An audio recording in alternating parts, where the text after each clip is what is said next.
Freedom. So being a Maroon is having a mindset of freedom. It's not the color of the skin. Okay. It's not the eyes. It's the mindset. Here because we have the rights and privilege to settle minor cases here. Oh, okay.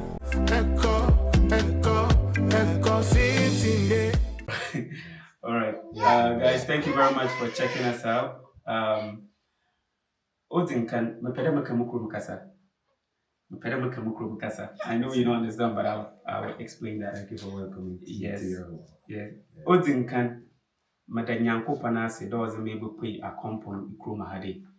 Wo history fa Ghana kakra ho na bibia wo wi. Na ende oya medaw usande ohene na ohan wa mama akunya de muntu menyene mbonkomo mfa za ore ye waha ho na za hone nkitamuzi a wani Africa wo. So I was like, first of all, I want to thank you for giving me the opportunity to come here and to talk to you. Secondly, I'm letting them know that I am here because there's a connection between Africans back home in the motherland and Africans that are in the diaspora. So we're here to just connect, have a conversation, and thank you again for welcoming me to your house. You're welcome, man. And it's an honor to have brothers from the continent who come to visit, every so often. Last time Wodamaya was here, and we had a good moment catching up and recognizing the similarities that still exist today, between Maroon communities and Ghana. So I'm yet to go to Ghana, but I'm very eager to touch down. I was particularly eager in getting into the central region recently, right? And I think we had some delays on that, but hopefully that happens in the near future. But yes, Accompong still has preserved a lot of its ground culture, I would say original culture, and still exhibits essences of other connected cultures, whether it be from the Akan, the Ashanti, whether Yoruba, there's so much in terms of the fabric of what makes up our community. Yeah, so we're grateful to share and create a more sustainable ecology for that to continue growing, preserving itself. Right, beautiful. Me as a Ghanaian, I have heard a lot about the Maroon. Yes. Other Ghanaians, when I started posting videos about the Maroons, they keep asking, Ekow, can you give me just in the simplest form, who are the Maroons? So, to me, the Maroons are the leaders of liberation. Right? Okay. They are the I'd say the epitome or the catalyst to freedom in modern times. Because before the Maroons, Black people were, our history told us we were slaves. Right. Nothing has been told of the illustrious history of our ancestors for the 300 years that we've been in bondage until 1738, when Captain Kodjo and his warriors defeated the British and established freedom in a sense. What it was the first of its kind in the Western Hemisphere in those times. Now, Maroon communities were built up of traditionally the Tainos and Arawaks, as they would call them, and many of the Moors who came over with the Spanish before the British had come to the island, right? Many of those together formed communities after they left the plantations, in the mountainous regions of the island. And when the British came and started enslaving other blacks, bringing people to the island, many of those who got away would head to the mountains and join in these communities. So over time, you find the Maroon communities not easily distinguished by characteristic or culture. It was a mixture of culture embedded in these mountains that together created its own culture, right? But one that was at the foundation built upon freedom. So being a Maroon is having a mindset of freedom. It's not the color of the skin, it's not the eyes, it's the mindset. And that's what defined the people who were called wild hogs, untamed beasts, right? Slaves, right? Or former slaves, free men who were within the island, were not a part of the slavery or chattel system. They were all labeled as Maroons. Wow. I love the fact that you said the maroon is like a blood. It's not about your color, the color of your skin, not that. Now, learning about Maroon being a sovereign community, if I should use that word, how hard has it been for us? I'm saying us because I find myself right now here. How hard is it for us to maintain this culture, maintain the progress? In my mindset, when I thought of the Maroons and going into the mountains, I never thought of seeing this. Yes. I was thinking of seeing still the traditional, Correct. even though I've seen it. Now I can see that there is progress. How has it been for you and your members to go through this process? It's been very difficult, right? Because a challenging situation exists between the state and its indigenous population. First of all, the treaty in 1738 between the Maroons and the British gave recognition to the Maroons in their jurisdiction and their rights and their lands. This was to be respected by any government, whether assigned by the British or any agent of the British, which so happens to be our current government. In 1962, when the British granted independence to its colonial setup, which would have been the responsible government that it would have put in place, what ensued would have in somewhat of a sense neglected the Maroons and the relationship that existed. So the constitution that was given required further dialogue between the Maroons and the then empowered state government to iron out legislature laws to address the understandings that existed between the British and the Maroons before this government now is taking the reins. That didn't happen in 1962, and that carried on for another 62 years. And I ascended into my role in 2021. Immediately, my questions were, what is the status of the treaty? Jamaica is now discussing pulling away from the crown and establishing a republic. How does that republic play out with regard to the Maroons, their rights, their lands, and as it relates to them still being an agent of the crown? They have certain obligations to us before they can move on delegating and setting up a republic. That has not happened. It would have posed a little bit of challenge. Well, not a little challenge, it's a major challenge for us, because it would almost want to rewrite history as it happened and ignore the rights of the people of the land, the Maroons and the people are Jamaicans. So that's been the major challenge. And in addition to that, where the legislature and ratification of certain legislature that the government has signed on to, for example, the United Nations Declaration on the Rights of Indigenous People, our government has signed that document but still has not ratified any legislature to recognize its indigenous population. In fact, they have gone into the public space and onto the UN's agenda and saying that there are no indigenous people in the island. So we see that as a dastardly act in trying to claim the lands and resources of indigenous people. And it's very special for Jamaica because the British was never ever able to come onto these lands. So I'm not sure how many spaces in Africa can say that there's still territory that is not considered crown lands or part of the British setup or some other colonial government.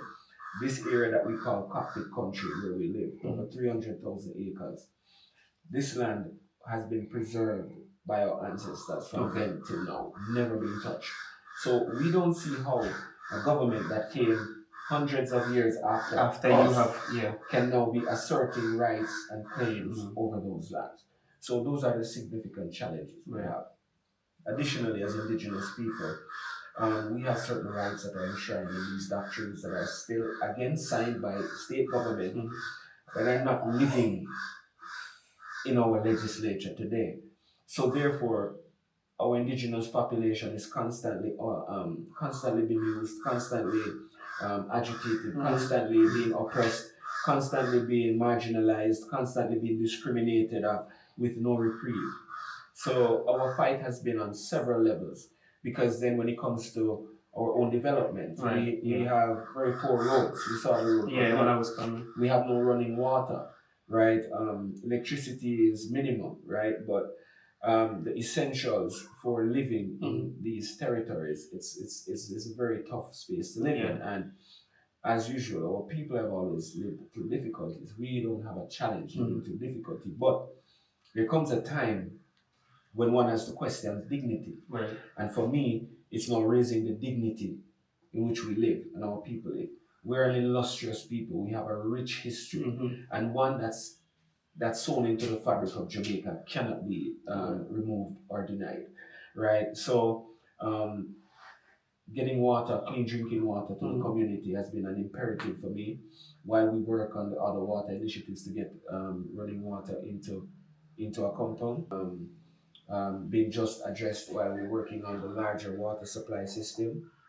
And we're also looking to put in place the Tech and Learning Center, Tech and Entrepreneurial Center, which aims to bring our youth at the forefront of development in terms of computer science and technology, and utilizing computer to generate income, familiarity with AI tools and other productivity tools.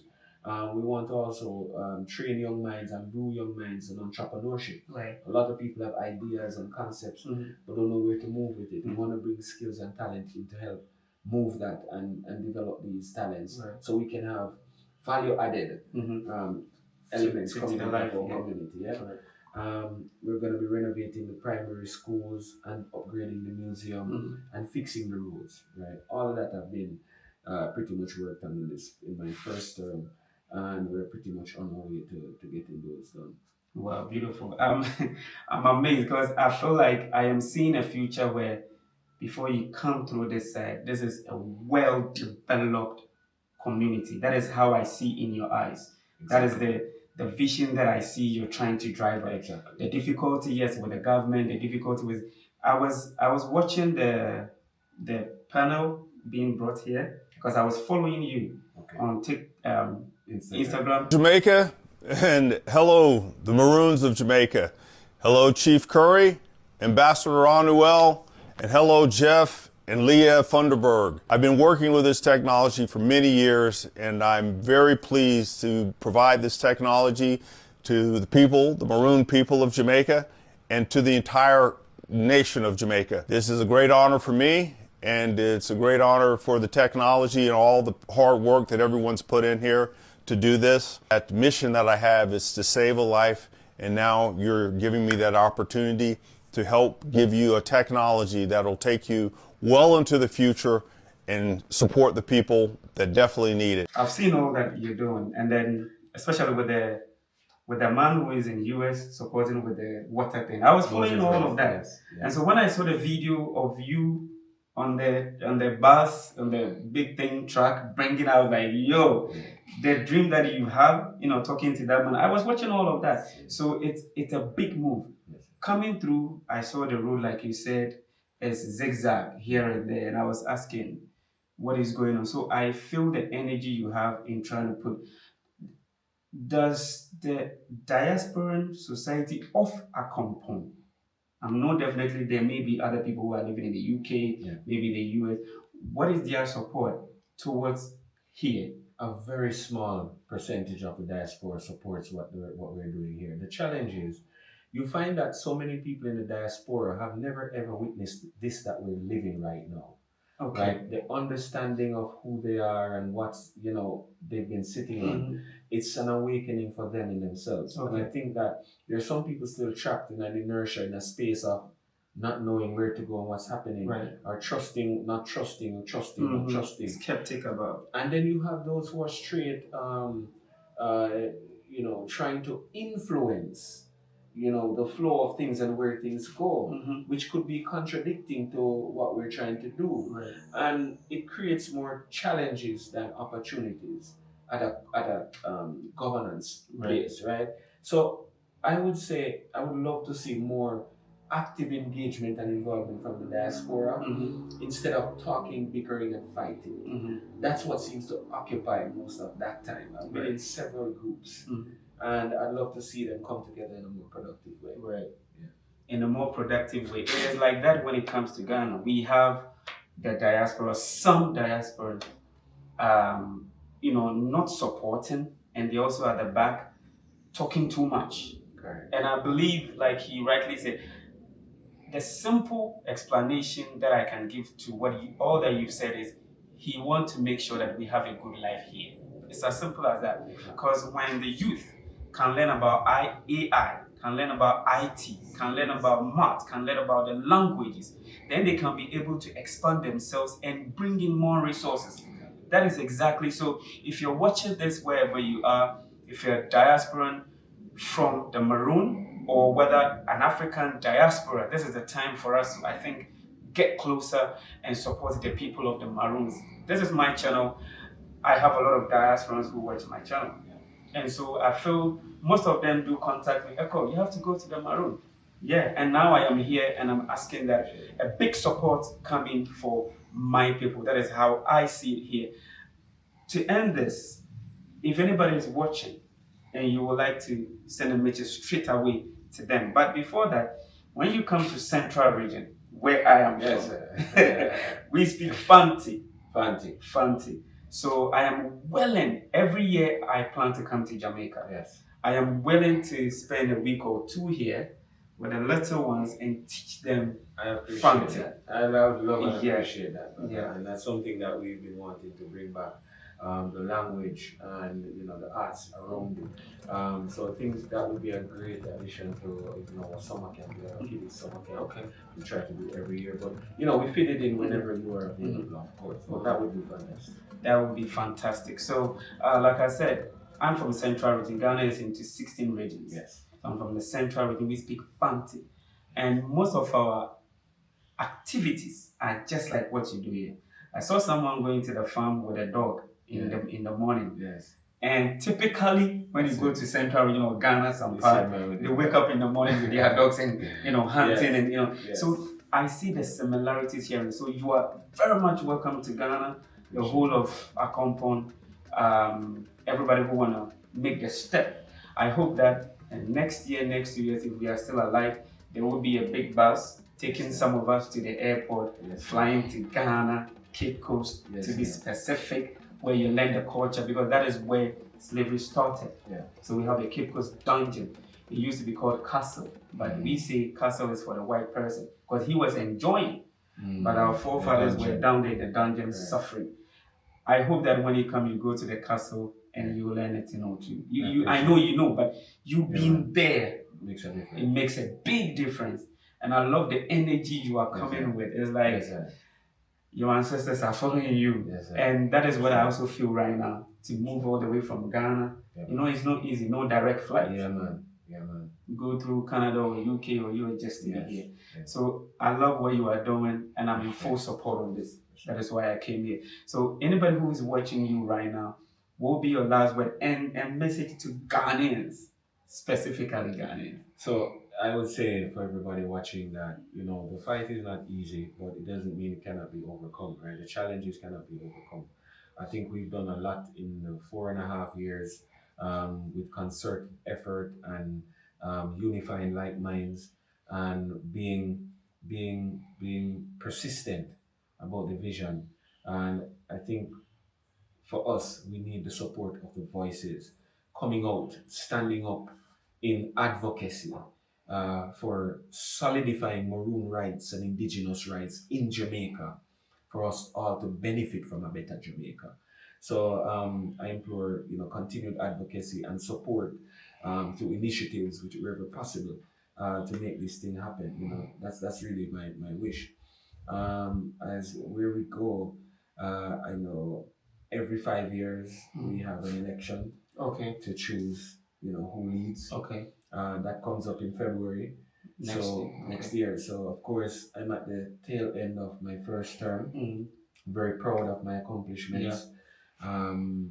Set aside the advocacy and what we've done at international, local level, at a community level.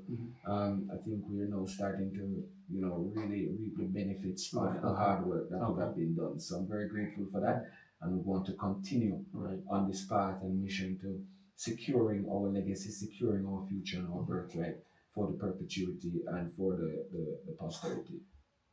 Medasi. Medasi. You say Medasi too here? We say Medasi, we say Ase. I say, wow. Thank you very much, brother. Respect, Thank you very brother. much. Yes, respect.